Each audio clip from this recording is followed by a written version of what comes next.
అసలే ఇది 5G జమానా. Content ఏదైనా 2 గంటల్లో క్లోజ్ కావాల్సిందే, లేదంటే ఆడియన్స్ కు బోర్ కొట్టేస్తుంది. కానీ కథలో సత్తా ఉంటే లెంత్ మ్యాటరే కాదంటూ ఇదిగో ఇలా ఏకంగా 3 గంటలు దాటించేస్తున్నారు ఈ స్టార్ ఫిల్మ్ మేకర్స్. ఒకప్పుడు సినిమా ప్రేక్షకులకి ప్యాషన్ ఉండేది.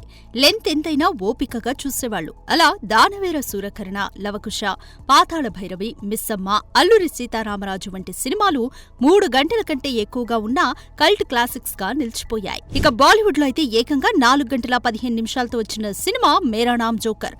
అప్పట్లో ఈ సినిమాకు 2 ఇంటర్వెల్స్ ఇవ్వడం విశేషం.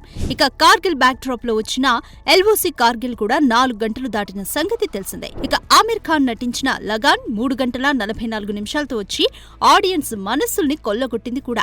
కానీ రాను రాను ప్యాషన్ తగ్గడంతో సినిమా డ్యూరేషన్ ని కూడా కట్ చేసుకుంటూ పోయారు మన దర్శక నిర్మాతలు. అయితే ఈ మధ్య కాలంలో సాలిడ్ కంటెంట్ ఉండాలి కానీ లెంత్ మ్యాటరే కాదంటూ మళ్లీ 3 గంటల్ని దాటించేస్తున్నారు. ఈ క్రమంలోనే రంగస్థలం, మహానటి, అర్జున్ రెడ్డి, ఆదిపురుష్, ఆర్ఆర్ఆర్ వంటి సినిమాలు 3 గంటలు దాటినా సాలిడ్ కలెక్షన్స్ ని కొల్లగొట్టడం కూడా మనం చూసాం. దీంతో లేటెస్ట్ గా వస్తున్న కుబేరా, విడుదలకి సిద్ధమవుతున్న రాజాసాబ్ వంటి సినిమాలు ఇప్పుడు 3 గంటల నిడివిని దాటించేసినట్లు సమాచారం.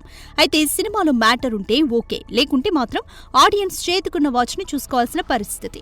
చూడాలి మరి శేఖర్ కమల, మారుతిలు 3 గంటల పాటు ఆడియన్స్ ని ఎలా ఎంటర్టైన్ చేయనున్నారు. For more videos like this, subscribe Big TV channel.